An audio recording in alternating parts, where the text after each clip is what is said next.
Good afternoon. My name is Aaron Chakowski. I'm a senior program manager with the Enterprise Client Management team at Microsoft. I'm the PM owner for MDT, as well as the Configuration Manager OS deployment feature. And also with me is Michael Niehaus, Senior Product Marketing Manager for Microsoft and MDT alumni. Exactly. So we're here today to talk about MDT, and we'll spend most of the time talking about 2012 Update 1. I'll be doing the talking through the slides real quick, but really we'll be spending Michael, I should say, will be spending most of the time doing demos. So it'll be a lot of demos, actually going through the functionality and showing you that. And then at the end, we'll take a couple minutes and look at a couple of things that we're looking at for the next release. So Update 1 was released last year in August. And really the big theme around that release was support for Windows 8. So Windows 8, Windows Server 2012, as well as the associated version of Config Manager. And that's touching across all three of the components: LTI, light touch installation; ZTI, zero touch installation; and UDI, user-driven installation. Update 1, again, it's all three of those things. So regardless of which one you're using, or if you're using all three, there's some new functionality and some new features in Update 1 for each of those areas. As always, the upgrade process is very simple and very easy, and that'll hopefully always continue. And again, kind of the major themes is support for the Windows 8 release, and focused on that, and focused on those new capabilities, and ultimately also trying to make deployments easier. If you're doing deployments today, you know at times they can be a challenge, and hopefully MDT can help with that. So let's talk about LTI first. So with light touch installation, again, the focus being on supporting the Windows 8 release. With that comes the Windows 8 ADK, the assessment and deployment kit. So, we have new support for installing roles and features that are specific to the new platform. There's even a little bit of a new UI there, and Michael will show that. With the new ADK comes a new version of Windows PE, and there's some new functionality there, especially the ability to add the optional components for .NET and PowerShell. So that's a great new add with the new version of Windows PE to provide that capability in Windows PE. Also is the new BitLocker pre-provisioning functionality, and I think Michael will demo this as well, or at least touch on it. And really this is to help accelerate BitLocker.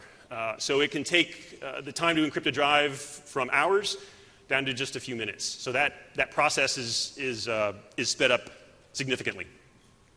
From an integration standpoint, a couple things to highlight here. One in particular is Dart, the Diagnostic and Recovery Toolkit. It's part of the MDOT suite, which is the Microsoft Desktop Optimization Pack. Dart adds a bunch of great tools for administrators to use in troubleshooting from Windows PE. And one of the great pieces of this that I think Michael will be demoing is the ability to do a remote control of a Windows PE session. So if you get a call from a user that is stuck in a deployment, you don't have to walk over to their desk to actually lay hands on the Windows PE session. You can just remote into it and do everything you need to do remotely. So that's a great add. The Security Compliance Manager is another solution accelerator. We're integrating that to provide the GPO packs. So they have this prescriptive guidance for security baselines for different versions of Windows. We're consuming that content and redistributing it with MDT so that as part of the task sequence, you can lay down these GPO baselines as a known secure baseline. Another one to note here is PowerShell. Not to be confused with the PowerShell optional component you can add to Windows PE.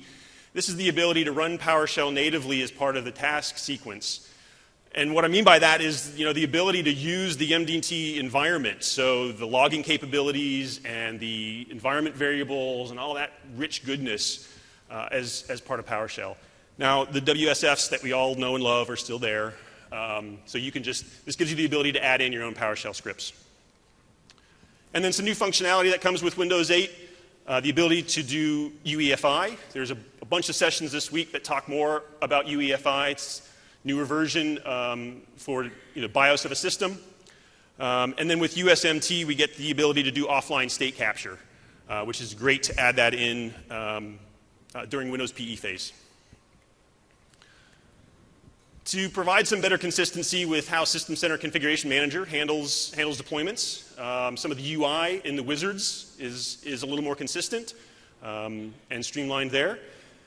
There's a new monitoring capability that Michael will demo to be able to monitor your task sequences from a remote console. And then in addition, as with any release, there's a lot of other stuff that's included that we're not going to enumerate specifically. There's a few listed on the screen here. But some bug fixes and other things that some specific customers have hit or we've seen in our testing. So there's a bunch of other things there. This is just kind of the highlights. With that, hand it over to Michael for a demo. 2 or 8? You're right. 8. So let's start off looking at Light Touch, and hopefully everyone can see that, because that is a gigantic screen. In this case, we'll start off inside of Windows PE, looking at the new deployment wizard. This is the new look and feel that we're shooting for throughout the deployment wizards. Before we actually start a deployment, though, we want to look at some of the new integrations that we put in. One, we've added support for Windows RE, so we can launch the Windows Recovery Environment Wizard to recover an OS directly from the initial menu. And we've also integrated the Dart tools. So if you have Dart installed on your MDT machine, MDT will find the Dart components and it'll automatically add them to Windows PE. You may need to copy some cab files around so that MDT can find them if you don't have it actually installed on the same machine. If we click to run the Dart tools at this point, you'll see the full list of the Dart tools that are available. There are things like a File Explorer, in case you don't like navigating through a file system using a command prompt. It gives you more of an Explorer-type experience where you can use it for troubleshooting and a variety of other things. There is some disk utilities, crash analyzers, TCP/IP utilities, search tools. So just a variety of diagnostic-related tools that you can use to troubleshoot problems. That doesn't mean that they're necessarily directly tied into the deployment process themselves, but they're at least easily accessible from the same boot images that MDT generates for you. So you can carry around your deployment USB stick or CD and use it not only for deployment, but also for launching these tools for troubleshooting. Where we actually integrate this into the deployment process, though, is as part of the execution, we'll launch the Dart remote control agent. It's one of the things that was added in Dart 7, that's also present in Dart 8, is once we start this deployment wizard, you'll see a little window minimized down at the bottom left-hand corner. This is the Dart remote control agent. If we maximize that, if I can actually click on it, we can see that it's listening for connections. So this runs inside of Windows PE and allows the Dart viewer to make a connection into Windows PE. Now, normally you would have to type in those details in order to make a connection. You need to put in the ticket number, the IP address, and the port. But by integrating this with the MDT monitoring solution, we can gather that information from Windows PE and pass it along into the deployment workbench so that we can just click to connect. So we'll look at that in a little bit. For right now, we'll just minimize that back out of the way and continue our way through the wizard. Now in this case, this is my kind of test/demo environment, so I have quite a few task sequences set up pretty much for every modern operating system that we support, everything from Windows XP on up through Windows 8. As we talked before, Windows 8.1 will come with the next version of MDT that we'll look at toward the end of the session. So in this case, let me choose Windows 8 Enterprise x64. And you can see in the wizard details, as we make selections, the list of wizard panes actually changes. So we display the complete list of questions that you'll have to answer. Initially, there were only a few screens, but since I chose a task sequence that's actually deploying an OS, we now see that there are a few more. There are also some hyperlinks on these, so if you wanted to navigate back to a previous screen, you don't have to necessarily click the back button. You can actually just click on the hyperlinked pane, and it will take you back to that previous screen. In the case of an offline operating system, so if this machine has an OS on the disk, we can actually detect that even though we booted into Windows PE. We look at the file system, we see that there's an operating system there.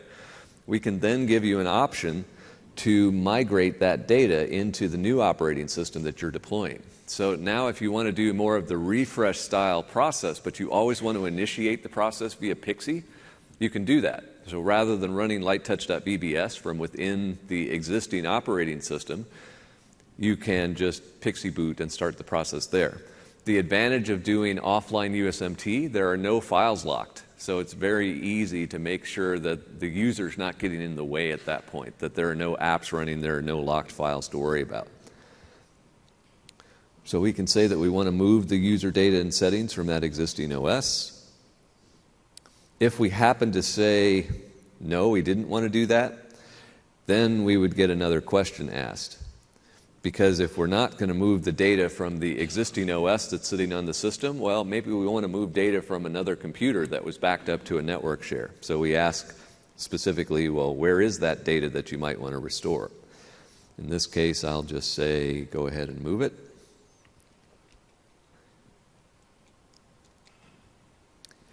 And we can set some of the other typical things with language settings, time zones, locales. We've tried to take some of the multiple wizard panes that existed in the previous release and merge them together so that there aren't nearly as many of these wizard panes this time around. We can choose from applications that we want to install. We can specify whether we want to capture an image. We can enable BitLocker, just your standard deployment questions at this point. Since we are using the ADK as part of this, if we were to choose the option to enable BitLocker, it will enable BitLocker in Windows PE immediately after formatting and partitioning the disk, encrypting only the used space. At that point, there really is no used space. There's just an empty file system, so the encryption takes just a few seconds. We can then deploy the operating system into that already encrypted disk. The operating system gets encrypted on the fly, so at the end of the process, all we had to do is add protectors to BitLocker, and now you're fully secured. It adds a little bit of overhead because of the on-the-fly encryption from BitLocker, but it's not like it was before, where at the end of the process, you turn on BitLocker and your machine's basically unusable for 2 hours while it encrypts everything. Now it's just a little bit of extra overhead as it's going through and installing the OS. At that point, we could begin the deployment. So I'll go ahead and click on Begin, and then we'll switch over to the server side and look at some things over there.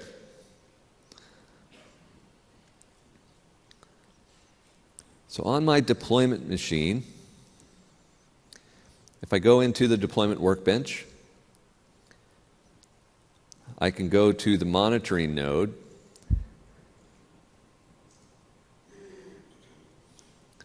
and if it were working, I would be able to see the current deployment status. There it is. So from that, I just need to select the computer that I want to monitor. It's easy enough to tell because it's the one that I started 30 seconds ago. If I double-click on that computer, there's a button here to establish a Dart remote control session. If I click on that, it will launch the Dart remote viewer and make a connection to the machine. So putting in those 3 pieces of information that we looked at on the screen before, the ticket number, the IP address, and the port number. At this point, we have an RDP session to the Windows PE environment where we can actually interact with the environment and do whatever additional troubleshooting we might want to do. So fairly easy to integrate that in, fairly easy to make that remote control connection. There would also be other buttons here depending on the type of machine and where it's at in the process. So in this case, the remote desktop button's enabled because we don't really know if there's a full operating system running yet, but if there happened to be one, then you could make an RDP connection into the full OS. There would be another button in the middle if we detected that the machine was a virtual machine, and then we could run VM Connect, the Hyper-V connection viewer, to make a connection to the VM. In this case, because it's still in Windows PE and there are no full integration components for Hyper-V inside of Windows PE, we can't see that it's in Hyper-V yet, but as soon as it gets into the full OS, then we could see it and we could enable it.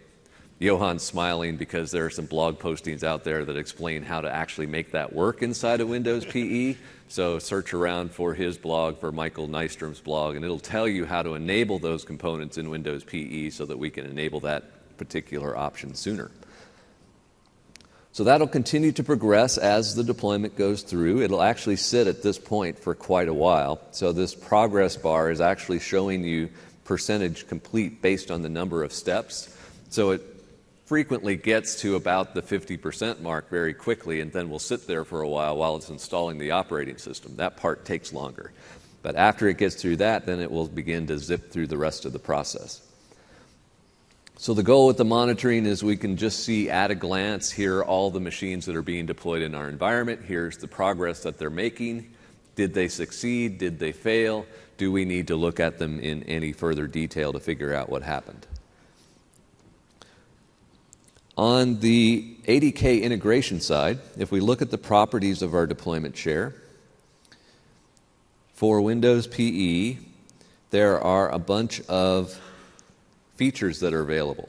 This list has grown quite a bit in the ADK to add things like .NET Framework, to add PowerShell, and to add a bunch of PowerShell commandlets. So just by checking the boxes here, we can add those components into Windows PE. We also have kind of a pseudo component down here for Dart. It's not really a Windows PE component, but we treat it like one. So we can just check the box here to add the Dart pieces into Windows PE. So fairly easy to add those in. And with the release of MDT 2012 Update 1, we work properly with PowerShell inside of Windows PE as well as inside of the full OS so that you can run PowerShell throughout the process. Okay, so we've got that. We also have some new supported operating systems here. So you can see some new OSs that you may not recognize here. POS Ready 7 is for point-of-sale systems. And Windows Thin PC is a thin client OS that's used to connect into a terminal server farm or something like that. These are basically the only volume license OSs that were available from Microsoft that MDT didn't support. So we added support for those in just so that we would have complete coverage of all the VL enabled OSs. We have support inside of the task sequence for BitLocker pre-provisioning. If we look at one of these task sequences, we can see inside of the pre-install phase, there is a step here to enable BitLocker offline. So it just runs a script that turns on BitLocker within Windows PE. There is a requirement that the machine have a TPM chip in order to do this. So if the machine doesn't have TPM, this step will just quietly continue on. But for any machine where you want to enable BitLocker and it has TPM, it'll flip the switch to turn on BitLocker at that point so that by the time you apply the OS, everything gets fully encrypted. We've also added steps later in the task sequence here to apply a local GPO package. Those are those Security Compliance Manager GPO packs they're basically security guidelines that were built by Microsoft in combination with the Department of Defense, CIA, and other government agencies to say, here's how Windows should be appropriately secured. We'll apply those for most OSs. Now, MDT 2012 Update 1 actually released before Windows 8, so there's actually not a GPO pack for Windows 8 inside of MDT, but you can download SCM, install it, export the Windows 8 GPO pack, and drop it in so that you can get that with Windows 8 as well. If you happen to be using NAS devices for deployment shares, these GPO packs may interfere with those NAS devices, making a connection to them because the security settings in that GPO pack say to not allow clear text passwords, don't allow unencrypted communication, and some of those cheaper NAS devices don't offer those capabilities. So if you wonder why after that GPO pack gets applied, you can't connect to the NAS device anymore, that's probably what's going on. So you could turn that step off, or you could go back to SCM and change that setting to allow those more unsecured options, or you can just replace the NAS device with something that does provide the appropriate level of security. We can add steps in here to run our own custom PowerShell script. So we've got an option here to run a PowerShell script. We could add that into the task sequence, put in the name of the PowerShell script and any parameters that we would want to specify. So that option is available. And we could also add in roles and features if we wanted to. So we could add a step here to say that we want to install roles and features, and then choose the operating system that we're deploying, in this case Windows 8, and then select the actual features that we want to install. Maybe we want to install .NET 3.5, .NET 4.5, Active Directory, whatever it happens to be that we want to add into here. We would then build the necessary commands to install these features, which varies based on the operating system that we're deploying. If we're deploying Windows 8, we're going to run PowerShell. If we're deploying Windows 7, in some cases it's going to run dism.exe. If we're deploying whatever OS, it figures out what commands it needs to run and does the right thing, so you don't have to worry so much about it. If you've deployed Windows 8 and tried to add in .NET 3.5, that's a real headache. We've tried to take care of that in MDT. We'll automatically reference the full source files, the directory containing the sources SXS folder that contains the .NET 3.5 files, so that DISM can automatically load those files over the network. If you don't do something like that, Windows tries to go out to Windows Update and download those pieces, and if you don't have an internet connection or if you don't have the proxy settings at that point in time, that process fails and .NET can't be installed. So we've tried to simplify that as much as we could. We've also added the ability to provision Windows 8 apps. So by specifying an app command line with the name of a .appx file, which is the new Windows Store app file packaging format, we would know that this is a new Windows Store app and it needs to be provisioned on the operating system by running the appropriate DISM commands. Now, if you've listened to my sessions before on line of business app deployments, provisioning versus installations, an important concept. I'll go through that more, I think, tomorrow morning. But basically, by doing that, we can put an app into the image so that when that image is deployed, it automatically installs for every user on the machine. So that's an option for you if you want to put Windows Store apps into your image. What else do we do? Deploy to VHD. We've added a new task sequence template that will deploy Windows into a VHD file instead of directly to the disk. In this case, we would format and partition the disk, then create a VHD file, an empty VHD file on that disk, then apply the operating system to that VHD file. Then we can set it up to boot from that VHD file. With MDT 2012 Update 1, we've changed this task sequence so you can actually do that non-destructively. So maybe you have Windows 7 on your existing machine. You want to try out Windows 8. You can do a VHD deployment of Windows 8 and be able to boot back and forth between Windows 7 and Windows 8. Windows 7 running from the hard drive, Windows 8 running from the VHD. Or if you wanted to, you could set up multiple VHD files and be able to boot between them. You just have multiple BCD entries, one for each of the VHDs, and be able to switch back and forth. Personally, I still prefer VMs because they're more flexible, but using boot from VHD is an option for some scenarios. On the PowerShell side, got a couple of samples out here. Just a simple single-step task sequence where I can run a PowerShell script. In this case, demo.ps1. Let me open up a command prompt here.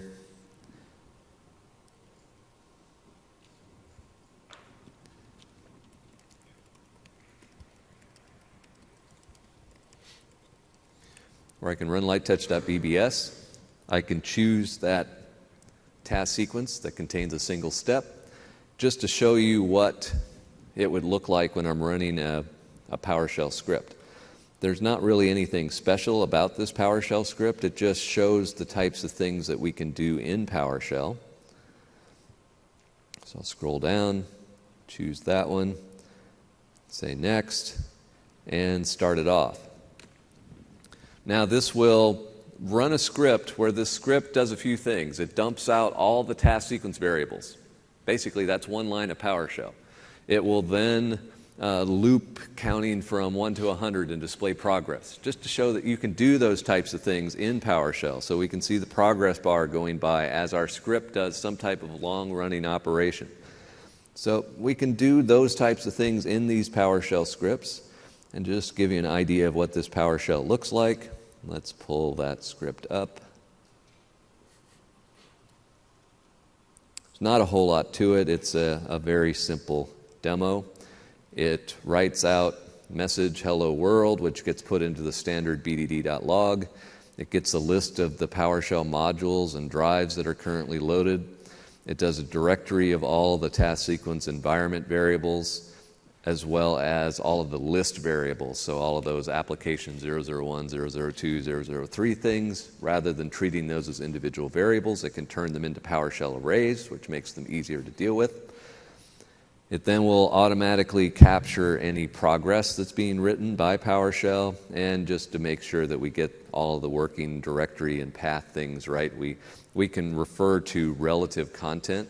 So we wanted to make sure that when we run this PowerShell script, if it tries to load something else, it can find it in the same directory. So not a whole lot to that, but we can run that. It already finished. We can then find the log file, Windows temp deployment logs. We'll get a file named the same as the actual PowerShell script itself, where we can see what it did. So it dumped out a list of modules, it dumped out a list of environment variables, and then you can start to see all the task sequence variables. Things like the architecture of the machine, the default gateway, the IP addresses, the name of the deployment server, the make of the machine, the model, the amount of RAM, all of the typical details that are gathered by ZTI Gather, each are set as task sequence variables. So we can scroll through this fairly easily and see them. You can see that a few of them, like user ID and password, are actually obfuscated, so we see the base 64 versions of them rather than the clear text versions. But these are the types of things that are gathered as part of the MDT process. We can also see a few new ones here. We added support for Hyper-V's integration components that we talked about before, so we can actually tell that we're running in a VM on top of a server whose name is bdddev3.redmond.corp.microsoft.com, which happens to be a workstation back in my office in Redmond. We know the name of the VM, which happens to be the exact same name as the computer here. And we know that we're running Hyper-V. So we've added logic to be able to detect Hyper-V, VMware, Xen, every virtualization platform that we could come up with logic to be able to detect it through whatever WMI queries were available. So all that's available, fairly easy to do. The arrays that we talked about before, we've got an array of default gateways, an array of IP addresses, an array of MAC addresses, so just makes it easier to do PowerShell scripting with that stuff. We also added in another step to execute an orchestrator runbook. So imagine having a task sequence that needs to do something to get external data or needs to do some sort of external processing. We can insert a step into the task sequence that runs an orchestrator runbook. It goes off, executes that runbook, waits for it to finish. The runbook returns data back to the task sequence, and it continues on from there. Maybe it's something as simple as you want orchestrator to give you the name that should be assigned to the computer or give you the list of applications that should be installed. That can all be done server-side, running inside of this orchestrator environment, and then the results are returned back to the task sequence for it to take advantage of that. I hope this is actually working because I didn't actually check to see if my orchestrator server was up and running, but nothing like now to figure out whether it's working or not.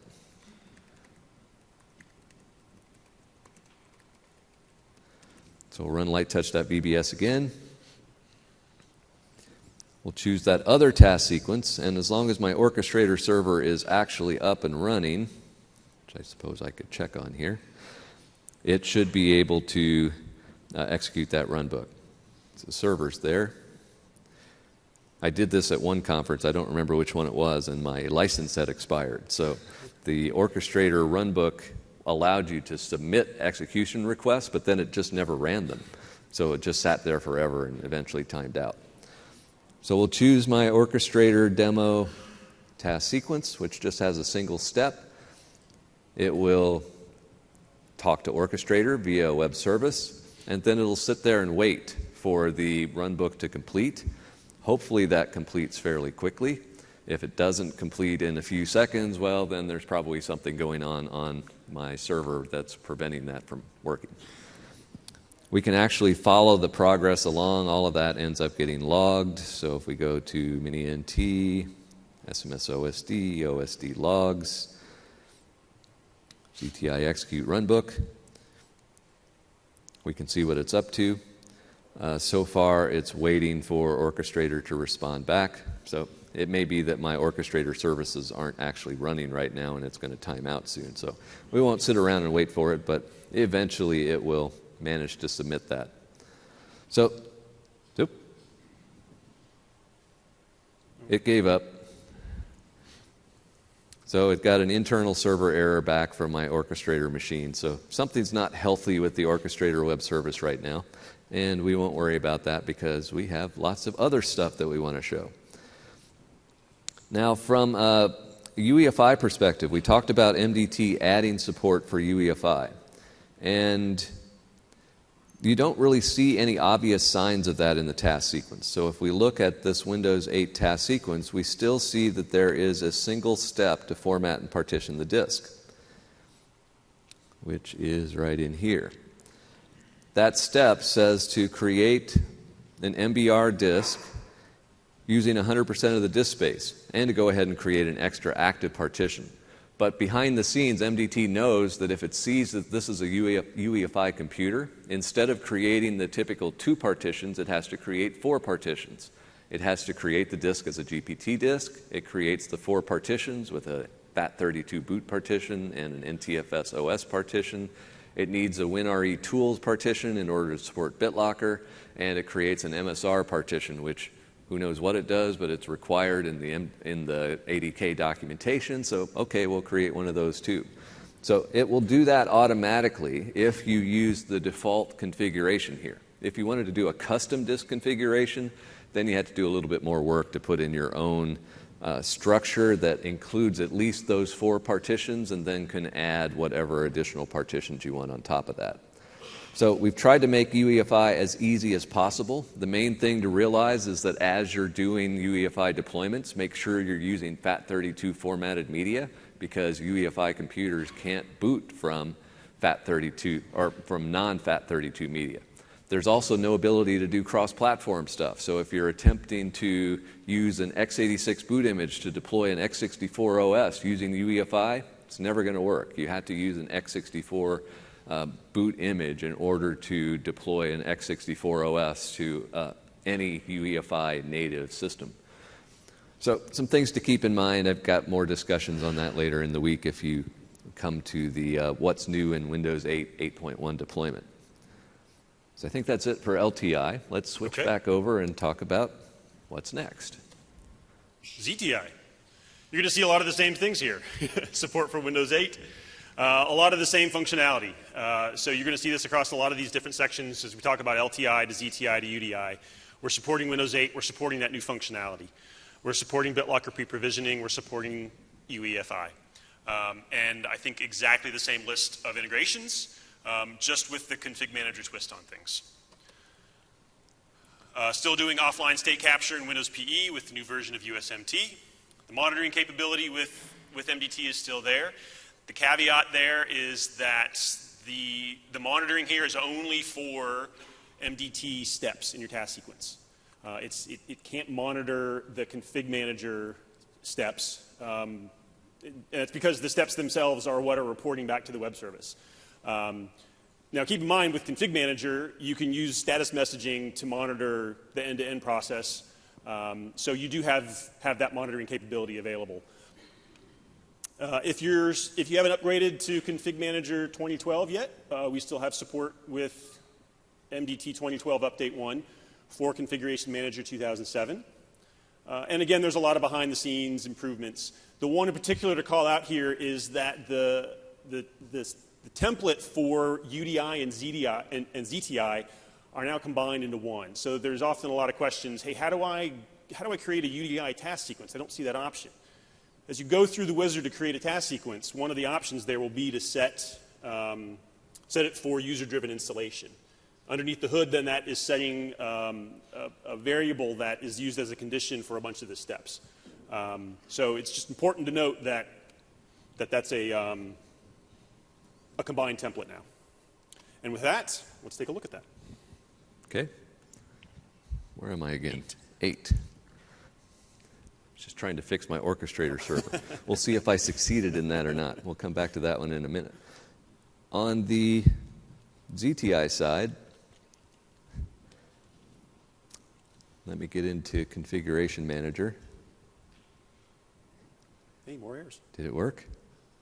Yeah, I think I probably got just as many errors here. Yep, we'll come back to that one. So on the Config Manager side, give you more time to troubleshoot.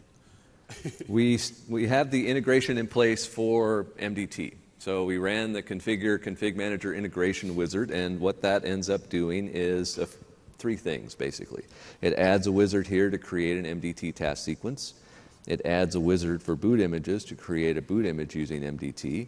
And if we look at a task sequence, that one's not a good example. Let's look at one of the main task sequences. We can edit that, and we'll see that there are additional task sequence actions added here as well. So all of those are added as part of the integration with MDT and Config Manager. So what you would typically do is you would install Config Manager, you get it up and running, you make sure that it works. Then add MDT, you can integrate that into the console and into your site server. Then you can create an MDT task sequence. We have a few templates available for doing that. Like we just talked about, there is no separate ZTI and UDI task sequence template anymore. We just want to choose the client task sequence. And we can give it a name, just call it demo. We can specify to join a work group or a domain. We have to specify an org name. Forget that I missed an M. It's close enough. We need to specify a boot image, or we can tell it to create a new one. In this case, I'll use an existing one because creating boot images takes a while. We need a package containing all the MDT scripts and executables. I've created one of those already from a previous execution, but we could just as easily create a new one just by saying, well, where do you want to put it?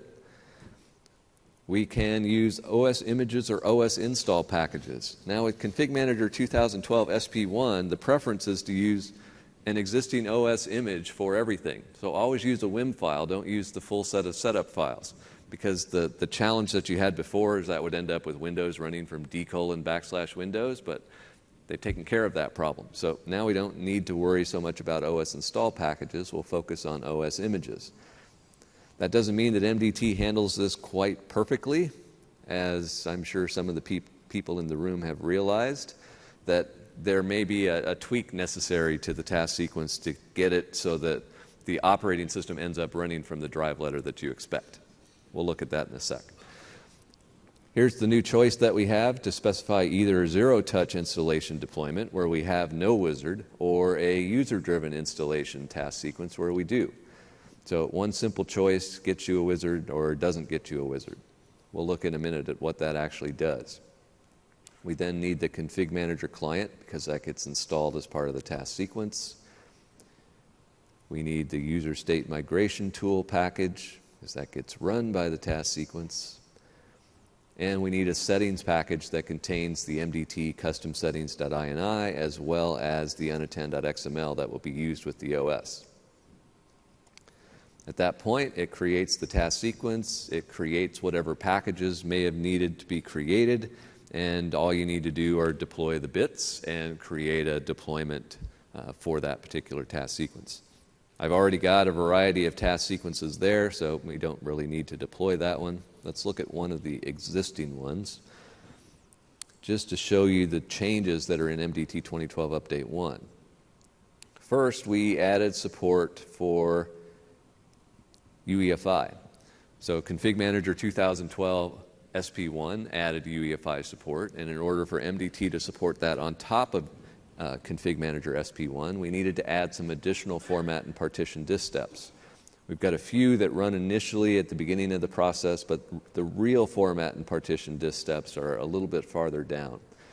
So we have one that runs for UEFI systems that creates the recommended 4-partition structure.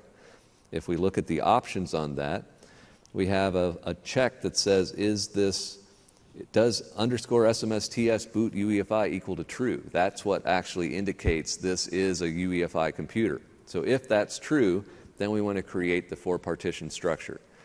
This would only be supported with Windows 7 and Windows 8. You can't do UEFI with older operating systems. Probably don't want to anyway.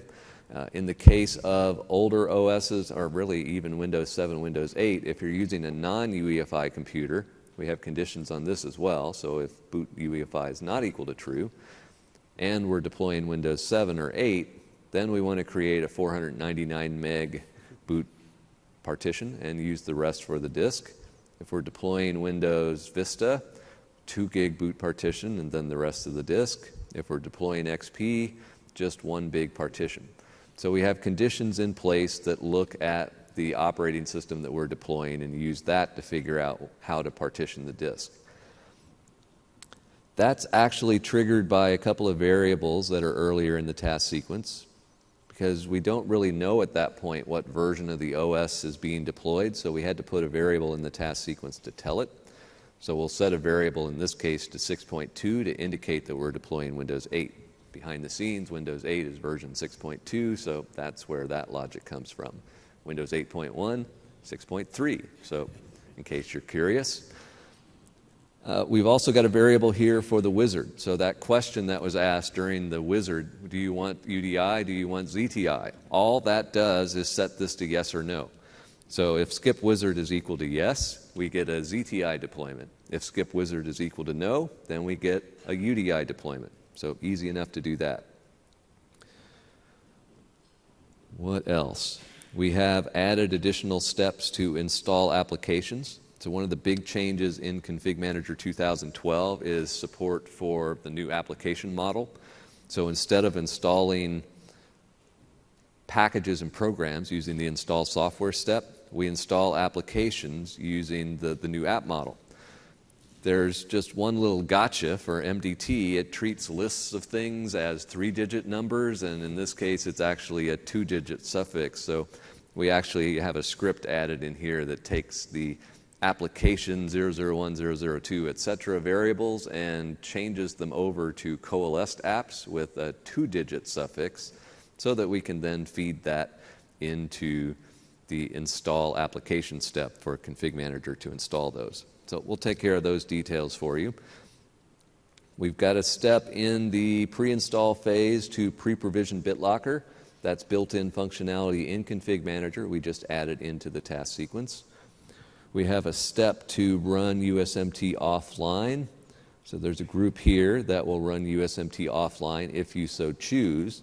That is conditional, so if you wanted that to run, you would have to set USMT offline migration equal to true in custom settings.ini, and then we'll know to run USMT offline instead of online. So no changes needed in the task sequence. You just set variables to indicate what should run when.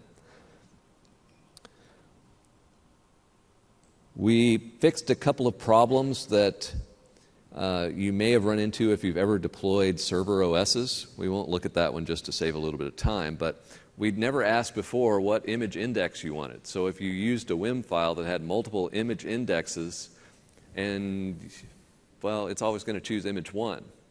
So if you wanted to deploy image 3, you'd have to go back into the task sequence and edit the task sequence to change it from 1 to 3. That was never that bad of a problem, but we did fix it for kind of a different problem. We found that people were taking their x86 images and their x64 images and combining them together into a single WIM file, because you do actually save a little bit of space in the process of doing that. And when MDT would create the task sequence and you'd pick, well, you wouldn't pick image 1, well, your intention was to deploy image 2, and they were different architectures, you'd end up with an unattend file that wouldn't work after you would change from index 1 to index 2. So now we can fix that just by choosing the index as part of the wizard, and we'll fix that up for you. We have the same monitoring hooks in Config Manager as we do in Light Touch. As Aaron mentioned before, it only works for the MDT steps, so you kind of get a fractured picture of the deployment as it goes through, but at least we can monitor some as it's going along. We've integrated Dart into the boot images the same way that we did with Light Touch, so we can get the remote control as well as the Dart tools. And we've added the same orchestrator and PowerShell steps. So if we wanted to, we could add steps into this task sequence. Doesn't really matter where we put this, where we could say that we want to add a step to run a PowerShell script and put in the details for that.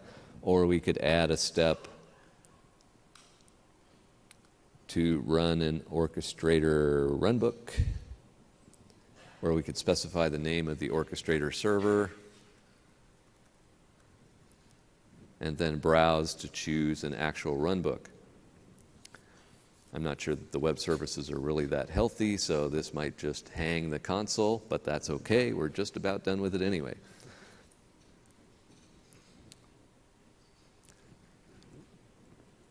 Maybe. Will we get a list? Won't we get a list? The server rebooted because it needed to install patches. Apparently when it came back up, some of the services timed out. I think I fixed the orchestrator web service, but I didn't fix the SQL service. So I think it's still dead, but you get the idea. You would select a runbook. It would show you any runbook parameters, any inputs that runbook wanted, and provide a way to pass those values from the task sequence into the runbook, and then any output parameters would get passed back to the task sequence.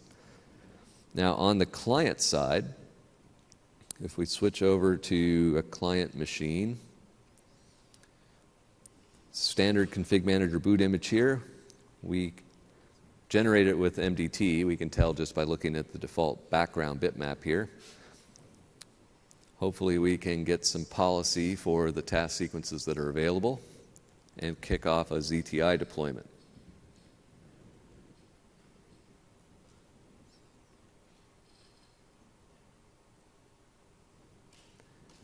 Thinking hard. There we go. So let's choose ZTI Windows 8 Enterprise x64. And now it's off and running. So the first thing that it would generally do is download the Toolkit package. We've added logic in Update 1 to make sure we do that as few times as possible, because that does add some extra time into the deployment.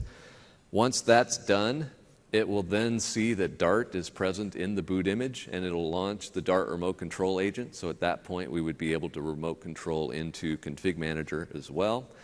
And we would also get the monitoring pieces kicking in at that point. So as it processes custom settings, it sees that it's supposed to be doing the monitoring, and then it starts sending events off to the server for that.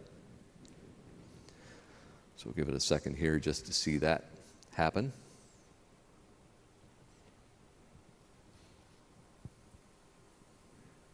Come on.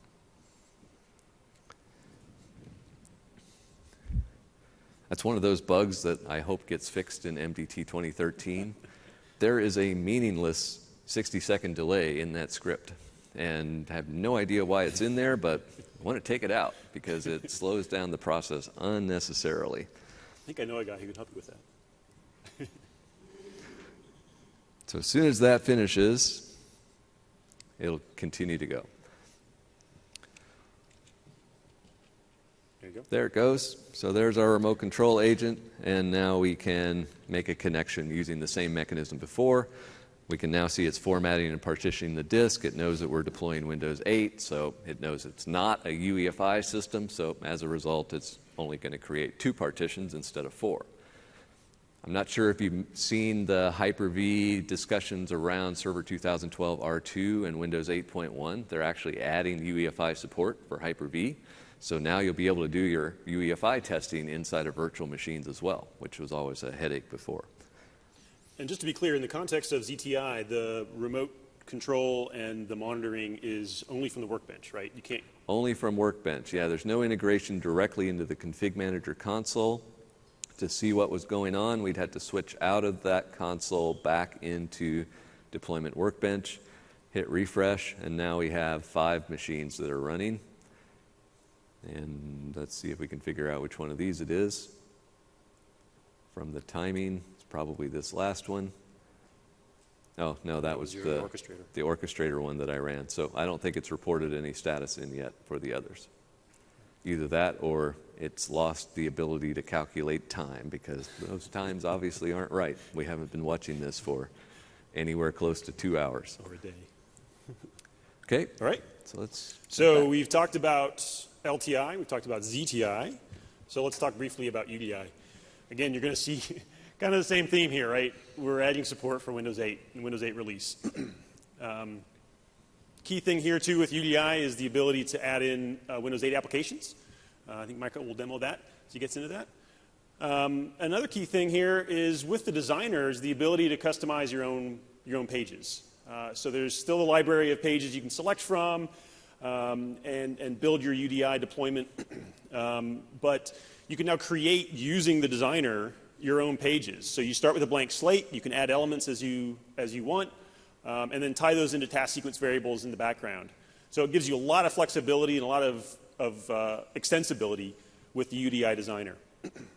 And again, just to reiterate and stress this point, I think this is now the 3rd time we'll be mentioning this.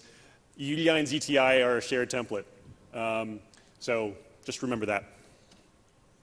Let's take a look. Okay. So let's start off on the client side this time and look at the UDI wizard. So this is a bare metal deployment with UDI turned on. We get a deployment wizard where you can customize all the text that's displayed. You can always choose which wizard panes are displayed and which ones aren't. In this case, I've left them all on. By default, we've said we want to enable BitLocker. I actually don't want to do that in my VM, so I'll turn that off. We can specify what image we want. In this case, I should have edited the unattended or edited the configuration file to say this was Windows 8, but it doesn't really matter. It's really just selecting an image index within the OS image package that we chose. We can choose what operating system, what disk to target. In this case, there's only one that's big enough to hold the OS. And we can specify whether we want to format or partition the disk or not. If there were an existing operating system in this VM, it would allow us to do the offline state capture from that OS. In this case, it hasn't been able to detect an existing OS, so it's telling us, well, you need to check the box to format and partition the disk before you can continue on to the next screen. Now, in this case, because we didn't have any local data to migrate, it asks us if there's anything that we want to restore from another computer. So if we wanted to, we could specify a USB drive that contains the data that we want to put into this OS, or we can point to a network share. So UDI has the ability to basically manage the user state on the network share by using the credentials of the person that's running the wizard to choose a storage location. So all you have to configure is a UNC path.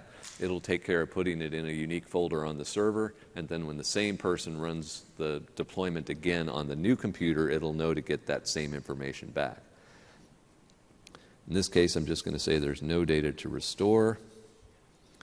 We can run a variety of deployment readiness checks, whether these are scripts or executables or whatever. You can add your own custom ones into here as well, but we run scripts to make sure that the Windows scripting host is okay, that we are on a wired network, which is fairly obvious when we're in a Windows PE environment. We need to make sure that we're running on AC power. Nothing worse than in the middle of the machine, you run out of battery and the machine turns off.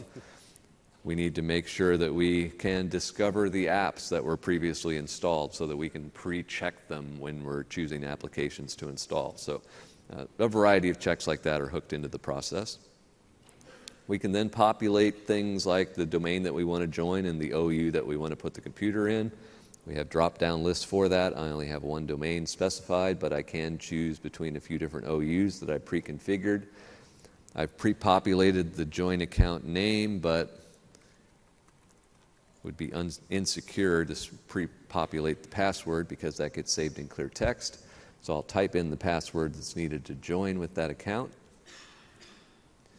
I can specify the local administrator password. Any accounts that I want to add into the local administrators group. I can configure the user device affinity primary user. By default, it's going to be whatever user was used to basically to access the user data and also to join the domain. So in this case, it'll add the administrator as the primary user. We can choose the language and the time zone just like we could in Light Touch. And then here is where we could choose from optional applications that you may want to install as part of the task sequence. At that point, we get a summary showing us all of the choices that we made. We can click Finish, and the deployment takes off from there. So basically, the same idea as Light Touch. We want to ask all the questions up front, get all the task sequence variables set based on the answers that you provide, and then let the whole process run without any further user interaction. Now, on the server side, let's look real quickly at the UDI designer. So we've got the UDI wizard designer, which allows you to configure that wizard to do things like populating the list of domains and OUs. So if we look in this config file, we should see that those options are already specified, I believe on the new computer page. If we look under domains and OUs, there are the list of OUs that I had put in, as well as the fact that I wanted to join a domain. So you would go through and configure those options appropriately. For applications, we can specify folders, we can specify apps that we want to add, we can use the old style packages and programs, we can use the new style app model applications, and we can also specify Windows app packages. So if you're deploying Windows 8 and you want to install app packages, we can do that, but it's kind of a different scenario because if you remember the discussion, well, you can't remember it because it happens tomorrow morning. When we talk about deploying line of business apps, when you install line of business apps, they're installed per user. So if you were to install an app, a Windows Store app, as part of a task sequence, no one could ever run it because no one can ever log in as local system. So, and in this case, well, what does this end up doing? It ends up putting a tattoo in the registry, an entry saying that when the primary user logs on for the first time, install this app. So there would be a hook, a script that runs when the user logs on for the first time that then talks to the config manager web service that passes the ID of the app that needs to be installed to initiate that installation at first logon rather than during the task sequence. So we can get the apps there for the primary user. We can dynamically select them as part of the UDI wizard, but we don't have to worry about them being installed incorrectly by the task sequence. So we can take care of that. Now let's look at the custom page. So let's say that we want to add our own page, and I had to remember exactly how to do this. So if we go over to the flow, we can say that we want to add a page to the page library, and we want to add a build your own page. So I'll call this one TechEd. The page is then there. We can double click it, and then we get a design experience where we can start to do creative things. Now that's my problem, is dynamically doing creative things in front of hundreds of people doesn't work very well, so I'll create the ugliest page ever just by dragging some of these elements onto it. We can do radio buttons, we can do checkboxes. For each one of those, we can put the task sequence variable that should be set with the value that was chosen. So in the case of this text box, if we come over here and look at settings, we can say that the value that's typed in, maybe we want the default value to be yellow. Oh, we can't specify a default value for that one. In this case, we could specify that we want the value entered to be put into a task sequence variable name called server name. In this case, we could say that the text box should be used to set the task sequence variable name was checked. So for each one of these, you basically just say, here's the type of field that I want to create, whether it's a text box, radio button, or whatever. Here's the task sequence variable that I want to put the result in, and that's about it. So at that point, we just need to make sure that that page is added into the flow. So let me drag that to the beginning of my wizard. And now I want to preview that particular wizard to see what that looks like. It's not pretty, but you can do a little bit more work than what I did in front of hundreds of people by laying out the elements the way you want, to put in the fields that you want. It'll set the variables. You can then consume those variables as part of the task sequence. So easy enough to do. So I've proven that it works. I could then save that particular XML configuration file into my MDT Toolkit package. It can then be picked up by the task sequence, and that pane would show up. So fairly easy to do, fairly powerful. So creating your own pages becomes kind of a doable option with the new UDI designer. I think that's it. Great. All right. So now we're going to talk about the next version. So for those of you who either were at MMS or you watched the video afterwards, Jason and Michael, who did that session, mentioned that MDT 2013 is coming soon. It's still coming soon, but now we have a little more detail to share. It'll be available in preview later this month. So along the same lines of a lot of the other things you may have heard about already, this will be out in June. And this will be across all three components: LTI, ZTI, UDI, all the stuff you know and love. And really the primary thing that we're doing with MDT 2013 is adding support for the Windows 8.1 release. So, Windows 8.1, Server 2012 R2, as well as the new release of Config Manager. Now, honestly, other than some additional behind-the-scenes improvements, that's the bulk of what's going to be in MDT 2013. Because of some transitions that occurred, the MDT tool moved from the Solution Accelerator team over to the Enterprise Client Management team. We had to make some investments internally to handle the transition and make sure we could sustain this. So really, the primary effort then was on the 8.1 release. So with that, I wanted to talk through kind of the differences then between 2012 Update 1 and MDT 2013. With 2012 Update 1, you could use either the Windows 7 AIK or the Windows 8 ADK.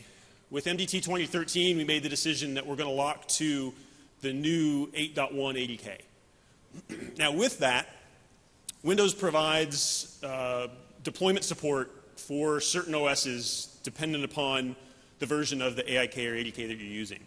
So because of that, with MDT 2013 and the Windows 8.1 ADK, we're only able to support deployment of Windows 7, Windows 8, Windows 8.1. And with that, I mean that whole family. So it's not just the client OS. It'll also be the server versions and embedded versions that go with those platforms. Similarly, from a Config Manager standpoint, we'll also be locking to Config Manager 2012 R2 as the supported integration for ZTI with MDT 2013. So, honestly, and this is probably the only time you'll ever hear someone say this, if you're not using, or if you're still using XP, you're still using Server 2008, you're still using Config Manager 2007, honestly, there's not a lot of incentive to upgrade. Again, probably the only time you'll hear someone actually say you may not want to upgrade, but I just want to be honest with you about that.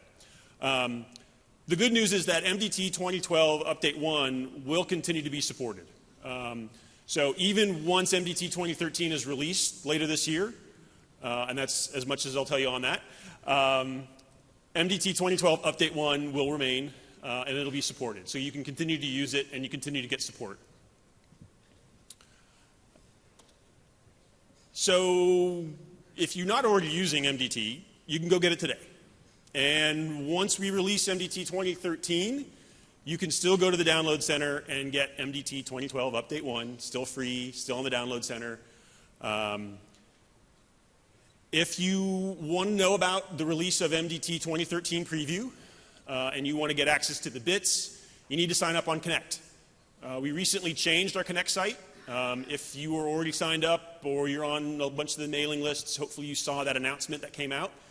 The old site was retired, and the MDT Connect site is now up underneath the larger client management site, but there is a group specifically for MDT. So sign up there, make sure you're enrolled, you'll get the announcements when it's available, you can download the bits when it's available, and most importantly, you'll be able to provide feedback. Feedback's very important. The feedback you provide via Connect actually goes right into our bug database. And we can't just dismiss a bug and forget about a bug. We have to take action on it. So it'll most likely mean a conversation with me, but you can look in Connect and you can see the feedback, and we can talk about the feedback. In some cases, the action that I take or our team takes might be, hey, it's a great idea, but we're not going to be able to do it now, and we'll postpone it for later. But you can still see that feedback, and you can still see the status of it. So I highly recommend that. As many of you may know, there are some other ways that you can participate in the deployment community. The MyIT Forum folks have got a bunch of mailing lists. There's specifically one for MDT and OSD. It's not quite as busy as some of the other ones, but there's still a fair number of messages a day. I know Michael's pretty active on it. I usually lurk on it, so you may not see many responses from me, but I am keeping an eye on what's going on there. The TechNet forums is another great way. A lot of our MVPs are pretty active there, and I do know a number of our devs and our test team are watching that. And finally, we're on Facebook. I think you're the guy for that, so you'll find a few posts on Facebook every now and then. It's not a lot of content, but it does come up. So why don't we take a couple of minutes and let's just take a peek at what MDT looks like at the moment. If I can figure out which machine I'm looking at here. So this is MDT 2013. It doesn't look any different than MDT 2012, except it is version 6.2 versus the previous release was 6.1, and we're currently up to build 5011, which is scary because when we initially started this, we started at 1, and we're now up to 5011. So you can tell how long we've been working on this. Inside of this, we are using the new ADK. If you come to my session, whenever it is later this week, where we talk about what's new in the Windows 8.1 deployment, you'll find out that there are no new features in Windows PE. There is one, but it's not really a optional component. It's just a change in behavior. So we'll talk about that later. But you won't see many differences at all as you're going through this. Mostly it's going to be bug fixes. Mostly it's going to be adding support for the new operating system. So with the new ADK, we can then do things like import Windows 8.1. We can then create a task sequence that deploys Windows 8.1 either directly or as part of a VHD. So no big changes that you would see there. Now on top of Configuration Manager 2012 R2, it's pretty much the same story, although you'll see some other things happening.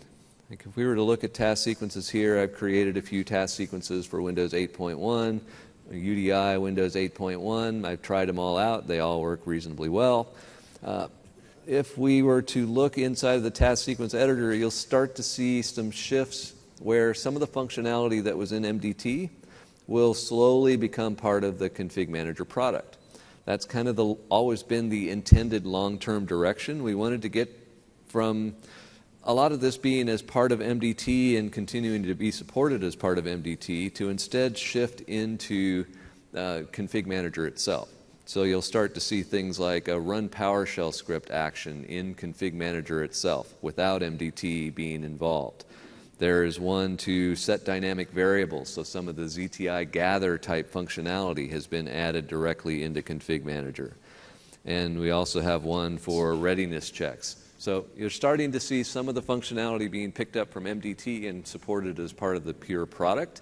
At some point in the very long distant future, maybe all of MDT becomes part of Config Manager for ZTI and UDI deployments, but that might take a while. It might take a while. Because there is quite a bit there that would need to be moved over. But There's a few things. That's kind of the state of things at this point. If we were to look at this on the deployment side, you really won't see too much different. We can run the deployment wizard. We can choose our Windows 8.1 task sequence, and we can kick off a bare metal Windows 8.1 deployment. Join a domain, can do user state migration, all the same stuff that we had before. So I'll kick that off. I think I had another one that was actually running before. Let's see if that one's done.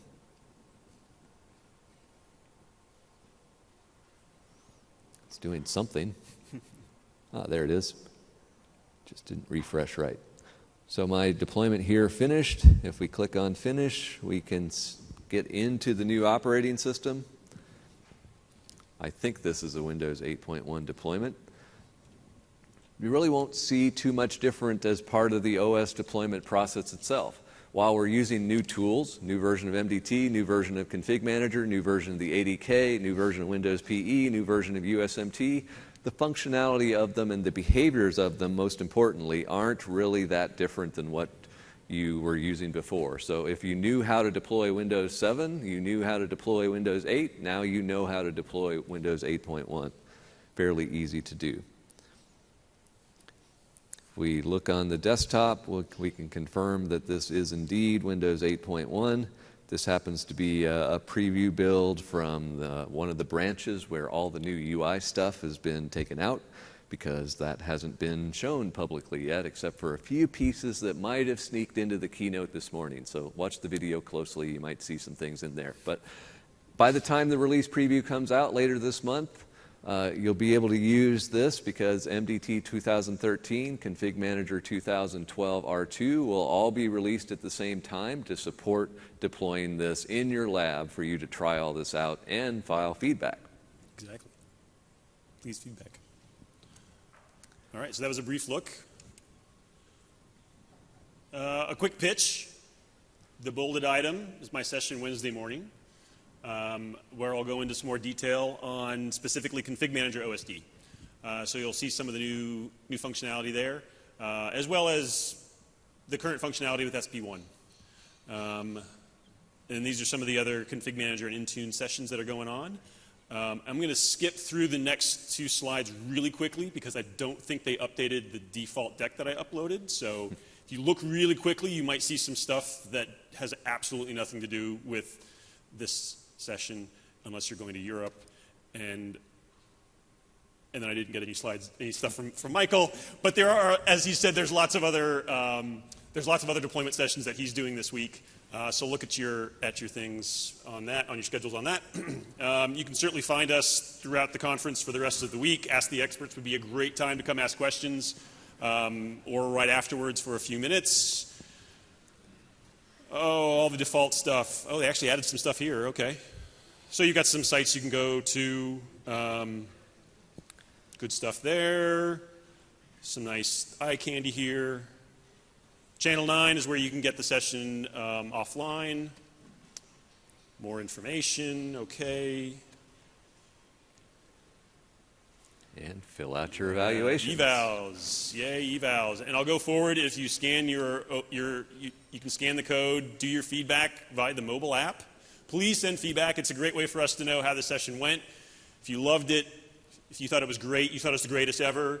That's really the only feedback that we're expecting, of course, because this, of course, is the best deployment session. But no, seriously, I mean, we are doing this again in Europe and other events. So your feedback's very important, and it's good to hear what you think. So please provide your feedback. I know a lot of you are looking to run off to the expo, so we won't hold you. But if you do have any other questions related to MDT, Config Manager, OS deployment, Windows 8.1, we'll hang around up front as long as you continue to ask questions. So thanks for coming. Yeah, thank you all.